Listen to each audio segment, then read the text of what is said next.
నయమాను స్వస్థత అనేటువంటి అంశాన్ని మీ ముందర ఉంచాలని నేను ఆశపడుతూ ఉన్నాను. రాజుల 2వ గ్రంథము 5వ అధ్యాయము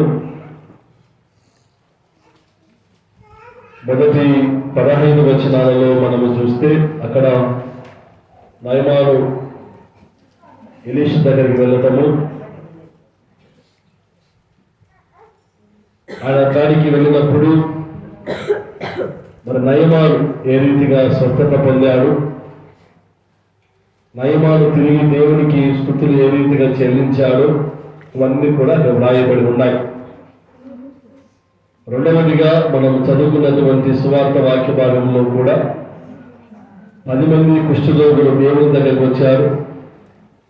మరి ఆ 10 మంది కూడా స్వస్థత పొందిన తర్వాత దేవుని యొద్దకు ఒకరు మాత్రమే తిరిగి వచ్చినట్లుగా వాక్యము మనకు సెలవిస్తా ఉన్నాడు. మనం చదువుకున్నటువంటి ఉత్తరము వాక్య భాగంలో చూస్తే శరీర కార్యములను విసర్జించండి, ఆత్మ ఫలాలను మీరు ఫలించండి. చాలా మంది దేవుని దగ్గరికి వస్తూ ఉంటారు. దేవుని దగ్గరికి వచ్చి మాకు అవి కావాలి ఇవి కావాలి అని అడుగుతూ ఉంటారు. కానీ మానవుడు లోపల ఉండేటువంటి వాటిని తీసుకోవలసినటువంటి బాధ్యత మన మీద ఉంది. ప్రతి మానవుని యొక్క హృదయంలో కొన్ని లోపాలు ఉంటాయి. ఆ లోపాలను ఎవరైతే బయట వేసుకుంటారో, వాటిని వదిలిపెట్టుకుంటారో, వాళ్ళు తప్పకుండా దేవుని ద్వారా ఒక నూతన కార్యము తప్పకుండా వాళ్ళు పొందుకుంటారు. ఈ లోపాలు మన హృదయంలో ఉన్నంత వరకు, లేదా మన హృదయంలో పాపము ఉన్నంత వరకు మనము ఎవరి దగ్గరికి వెళ్ళినా కూడా మనకు ఎటువంటి ప్రయోజనము మనకు ఉండదు. ఈ నయమాను మరి దేవుని దగ్గరికి వచ్చాడు, ఎలీషా కాడికి వచ్చాడు. ఎలీషా కాడికి వచ్చినా కూడా అతనిలో కొన్ని లోపాలు ఉన్నాయి. ఆ లోపాలు ఏంటి? ఆ లోపాలను వదిలిపెట్టుకున్న తర్వాత నయమాను చేసినటువంటి పని ఏంటి? ఆ పని చేయడం ద్వారా నయమాను ఎటువంటి ఆశీర్వాదాన్ని పొందుకున్నాడు? కొన్ని మాటలను ఉదయకాల సమయంలో నేను జ్ఞాపకం చేస్తూ ఉన్నాను. ప్రేమైన వారులారా, నయమాను చాలా మంచి వ్యక్తి. సిరియా దేశంలో ఒక మంచి సైనాధిపతిగా నయమాను పనిచేస్తూ ఉన్నాడు. వీళ్ళు అనేకమైనటువంటి దేశాల మీదకి యుద్ధానికి వెళ్ళి అనేకమైనటువంటి రాజ్యాలను జయిస్తూ వచ్చేటువంటి సమయంలో ఇజ్రాయేలు దేశం మీదకి వెళ్ళారు, యుద్ధం చేశారు. మరి అక్కడ ఇజ్రాయేలు ప్రజలందరినీ ఓడగొట్టి ఆ ఇజ్రాయేలు దేశంలో కొంతమంది పిల్లలను, ఆడపిల్లలను ఇంట్లో పని చేయడానికి తీసుకుని వచ్చారు. నయమాను మంచి వ్యక్తి కాబట్టి ఆ ఇంట్లో పనిచేసేటువంటి పాప మరి నయమానుకు ఒక సలహా ఇస్తా ఉంది. అయ్యా, నువ్వు మంచివాడివి, యథార్థవంతుడివి, చాలా చక్కని జీవితాన్ని నువ్వు జీవిస్తూ ఉన్నావు. కానీ నీకు కుష్ఠరోగం అనేది ఒక వెలుగు ఉంది. కాబట్టి నువ్వు పలానా ఊరిలోనికి వెళ్ళినట్లయితే అక్కడ ఒక ప్రవక్త ఉన్నాడు. నువ్వు అతని దగ్గరికి వెళితే నీకు ఉన్నటువంటి ఆ రోగము పోతుంది అనేటువంటి ఒక సలహా నయమానుకు ఇచ్చినప్పుడు నయమాను ఆ సలహా స్వీకరించాడు కదా. అంటే ఎంత మంచి హృదయము ఉంటే ఆ చిన్నపిల్ల చెప్పినటువంటి మాట వింటాడు. వినేవాడుగా కాకుండా విని ఆ ఊరికి వెళ్ళాలి అనేటువంటి ఆలోచన అతను చేసుకుంటాడు. నయమానులో చాలా మంచి లక్షణాలు ఉన్నాయి. వినేటువంటి లక్షణము, నేర్చుకునేటువంటి లక్షణము, తన జీవితము బాగు చేసుకోవటానికి ప్రయత్నము చేసేటువంటి ఆ మార్గము మరి నయమాను వచ్చినప్పుడు నయమాను ఎలీషా దగ్గరికి వెళ్ళాడు. నయమాను అనుకుంటా ఉన్నాడు, నేను సైనాధిపతిని కదా, నేను వెళ్ళగానే ప్రవక్త నా దగ్గరికి వచ్చి నేను ఎక్కడైతే ఉన్నానో ఆ స్థానానికి వచ్చి ఆ స్థలానికి వచ్చి నాకు ఎక్కడైతే కుష్ఠరోగం ఉందో అక్కడ చేయి పెట్టి నన్ను స్వస్థపరుస్తాడు అని అనుకున్నాను. కానీ అవన్నీ ఏమి జరగలే. ఏమి జరుగుతా ఉంది, నయమాన్లో ఉన్నటువంటి లోపాలు ఏంటి అనేది మనము చూస్తే మొట్టమొదటిగా రాజుల 2వ గ్రంథము 5వ అధ్యాయము 11వ వచనాన్ని మనము చదువుకున్నాం. 10-11. ఎలీషా, నువ్వు యోర్దాను నదికి పోయి 7 మార్లు స్నానము చేయము, నీ ఒళ్ళు మరలా బాగై నువ్వు శుద్ధుడవని అతని చెప్పుటకు ఒక దూతను పంపెను. అందుకు నయమాను కోపము తెచ్చుకొని తిరిగి పోయి ఇట్లా నేను అతడు నా యొద్దకు వచ్చి నిలిచి తన దేవుడైన యెహోవా నామమును బట్టి తన చెయ్యి రోగముగా ఉన్న స్థలం మీద ఆడించి కుష్ఠరోగమును మాన్పునని నేను అనుకుంటుని. తాను అనుకుంటా ఉన్నాడు. తాను అనుకున్నటువంటివి అక్కడ జరగలేదు. ఏమి జరిగింది అని అంటే ఎలీషా అంటా ఉన్నాడు, నువ్వు యోర్దాను నదిలోనికి వెళ్ళి 7 సార్లు మునగమని. అప్పుడు నయమాను కోపము తెచ్చుకొని అతడు మాట్లాడేటువంటి మాటలు ఏంటి అని అంటే, అతడే వచ్చి నా మీద చెయ్యి ఉంచి నన్ను స్వస్థపరచాలి. నయమానులో ఉన్నటువంటి లోపం ఏంటి అని అంటే, కోపముతో కూడినటువంటి మాటలు అతని హృదయంలో ఉన్నాయి. దేవుని దగ్గరికి వచ్చాడు, దేవుని ద్వారా కార్యము కావాలి అని ఆశపడ్డాడు, కానీ అతని హృదయంలో ఏముంది అంటే కోపముతో కూడినటువంటి మాటలు దాగి ఉన్నాయి. ఈ కోపముతో కూడినటువంటి మాటలు చాలా మంది జీవితాలలో దాగి ఉన్నాయి. మాటలు అనేక రకాలుగా ఉన్నాయి. ప్రియమైన వారులారా,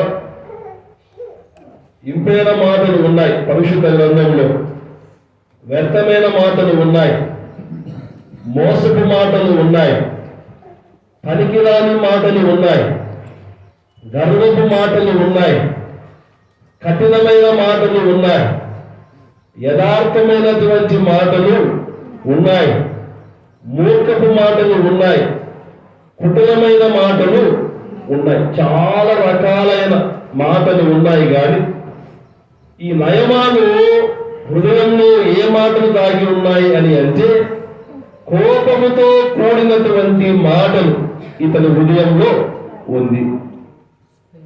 ఆ కోపముతో కూడినటువంటి ఆ మాటలను ఎప్పుడైతే వదిలిపెట్టుకుంటాడో దేవుని ద్వారా కార్యాన్ని ఆ బిడ్డ జీవితంలో దేవుడు చేస్తాడు.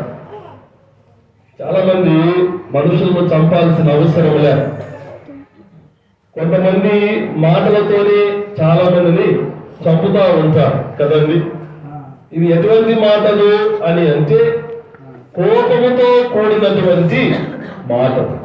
ఏమో ఒకవేళ మన హృదయాలలో ఈ కోపముతో కూడినటువంటి మాటలు ఒకవేళ మన హృదయంలో ఉంటే మనం వాటిని వదిలిపెట్టుకోవాలి. దేవుడు సెలవిస్తా ఉన్నాడు, మనం ఎటువంటి మాటలను కలిగి ఉండాలి అని అంటే, చూడండి, సామెతల గ్రంథం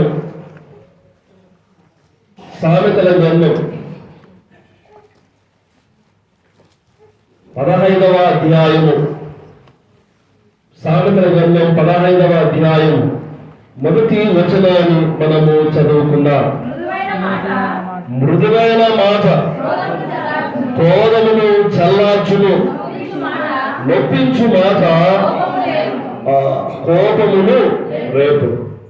మృదువైన మాట అంటే ప్రేమతో మనం మాట్లాడినప్పుడు ఏమి జరుగుతుంది? క్రోధము అంటే అవతల వ్యక్తి ఎంత కోపంలో ఉన్నా మనం ప్రేమతో మాట్లాడామనుకోండి, కోపముతో ఉన్నటువంటి ఆ వ్యక్తి యొక్క కోపం కూడా ఏమైపోతుంది?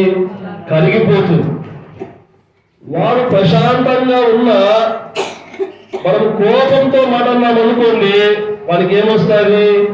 కోపము వస్తుంది. అంటే మన మాటను బట్టి అవతల వ్యక్తి మన మీద ఎలా రియాక్ట్ అవ్వాలో అది ఎవరి మీద ఆధారపడి ఉంది అంటే మన మీదనే ఆధారపడి ఉంది.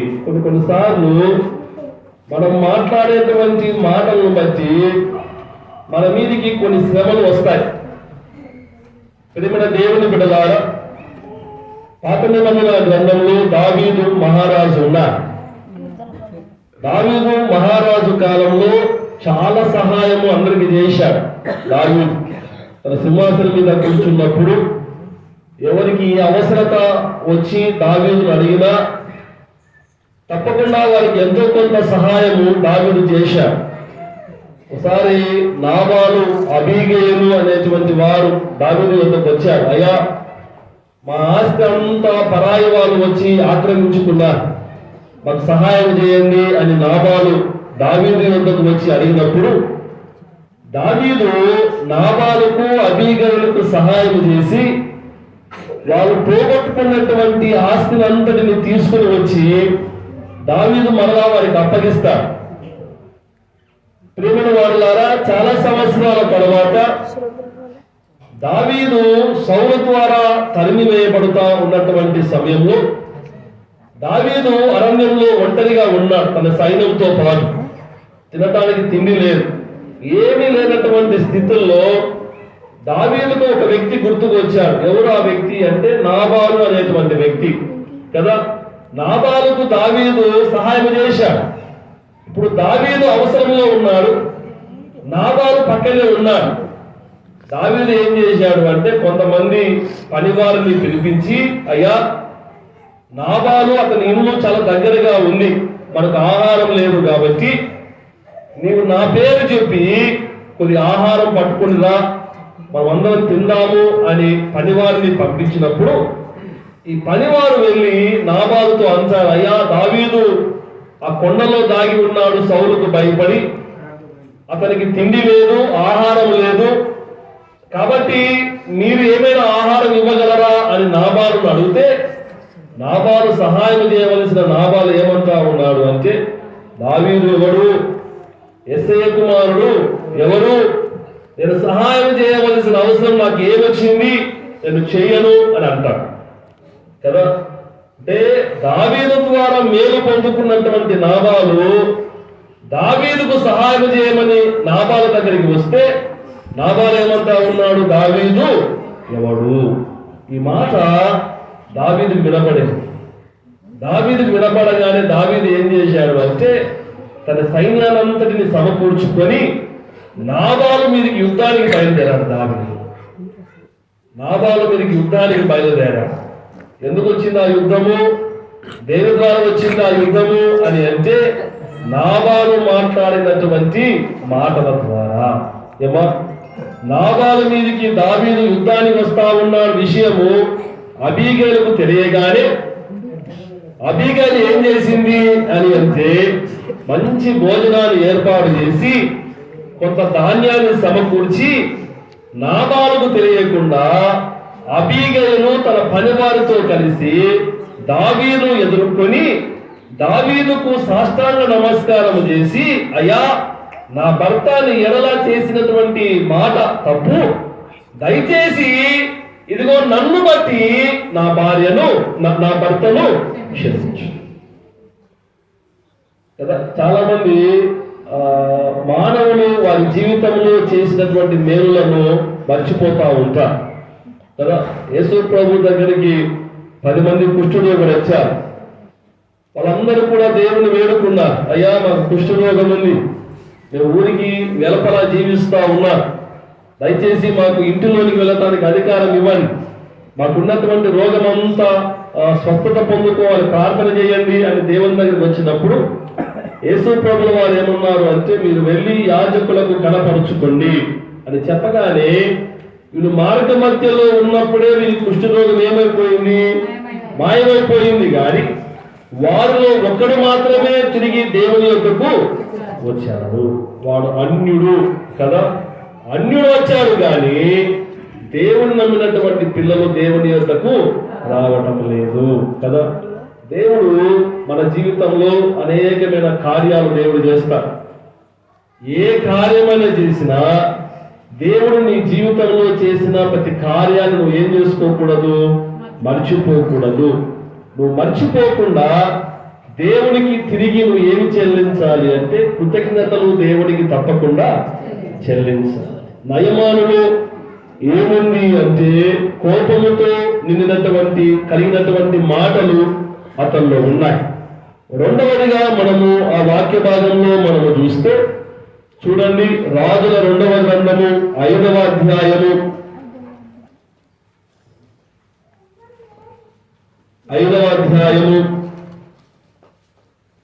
12వ వచనాన్ని మనము చదువుకుందాం. దమస్కు నదులైన అభిలాయములు పర్ఫురులు ఇశ్రాయేలు దేశంలోని నదులన్నిటికంటే శ్రేష్టమైనవి కావా?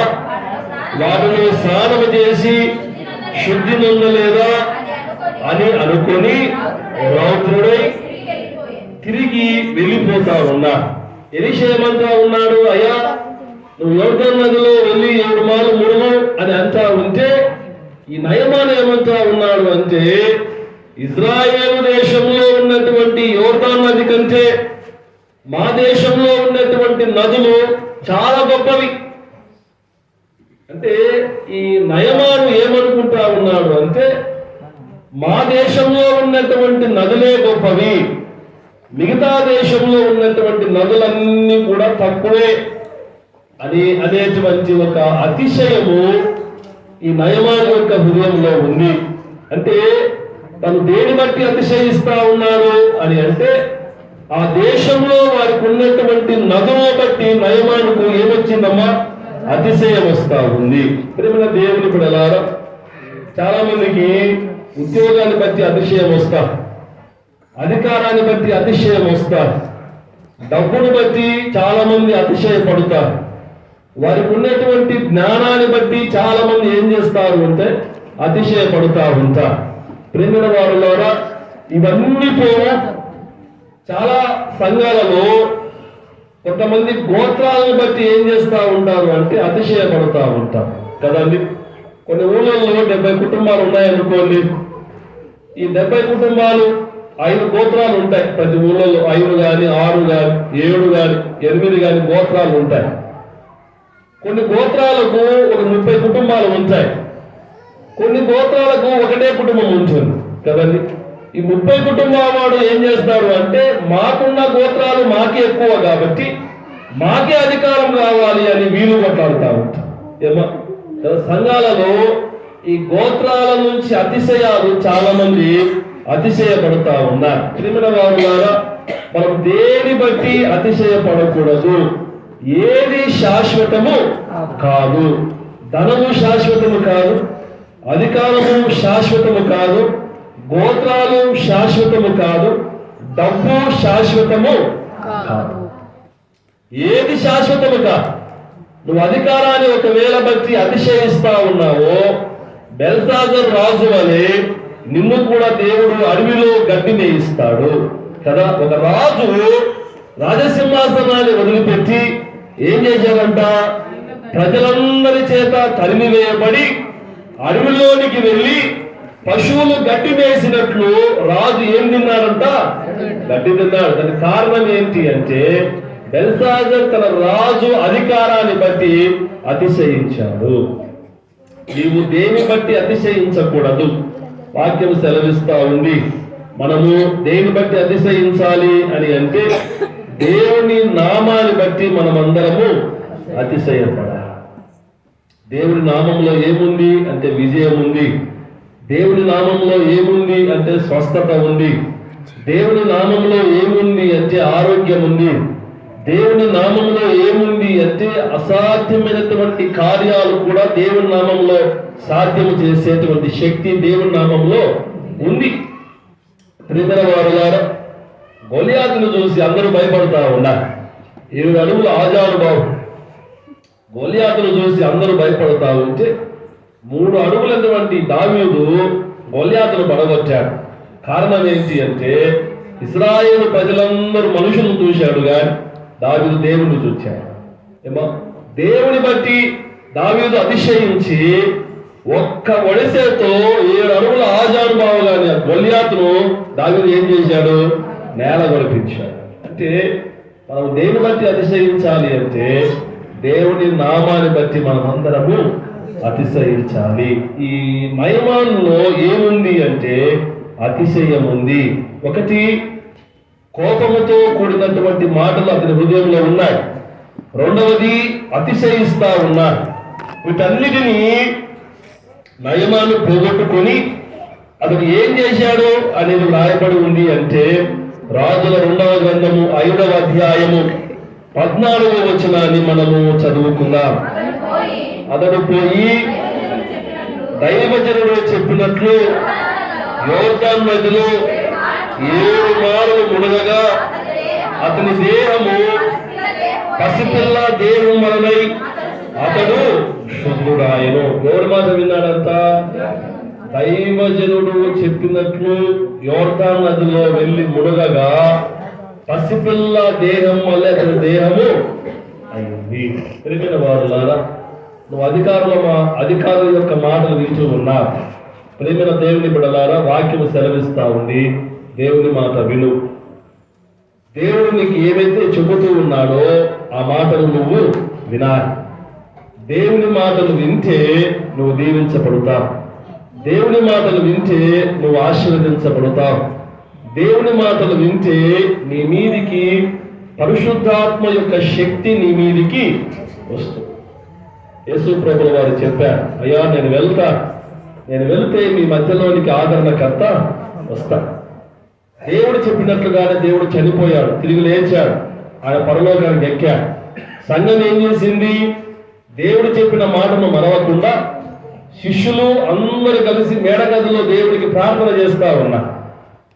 చేస్తా ఉంటే పెంతెకోస్తు అనేటువంటి దినమున పరిశుద్ధాత్మ దేవుడు విశ్వాసులందరి మీద రానాడు కదా. వాళ్ళు దేవుని మాట విని దేవుని మాటను పక్కన పెట్టి నిద్రపోయింటే పరిశుద్ధాత్మ దేవుడు వారి మీదకి వచ్చేవాడు కా. ఎప్పుడు వచ్చింది పరిశుద్ధాత్మ దేవుడు వారి మీదకి అంటే వాళ్ళు దేవుని మాట విన్నప్పుడు.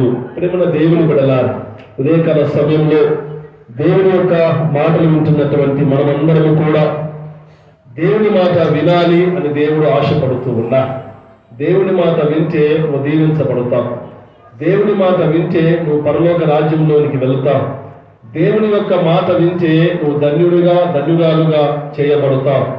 దేవుని మాట వింటే నువ్వు పరిశుద్ధాత్మతో నింపబడతావు. దేవుని మాట వింటే నీకు దేవుడు తోడుగా ఉంటాడు.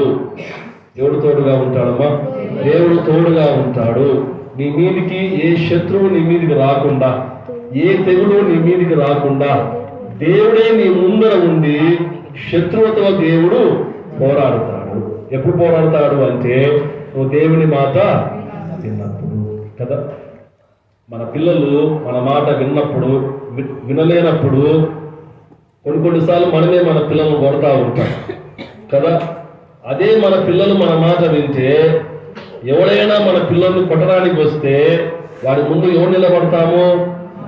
మనమే నిలబడతాం. ఎందుకంటే నా కుమారుడు తప్పు చేయలేదు, నా కుమారుడు పాపము చేయలేదు, నా కుమారుని కొట్టడానికి నీకు అధికారము లేదు అని ఒక తండ్రిగా నీ కుమారుడికి నువ్వే ముందుండి నీ కుమారుని రక్షణిస్తావు. నీ దేవుడు కూడా అలాంటి వాడే. దేవుని మాట వింటే ఏ శత్రువు నీ మీదికి రాకుండా దేవుడే నీ తరపున యుద్ధము చేసి నీకు కావలసినటువంటి సంరక్షణ దేవుడు ఇవ్వడానికి దేవుడు సిద్ధంగా ఉన్నాడు. మరి అటువంటి రక్షణ మరి పరిశుద్ధాత్మ దేవుడు మనకు మన కుటుంబాలకు అనుగ్రహించును గాక. ఆమేన్.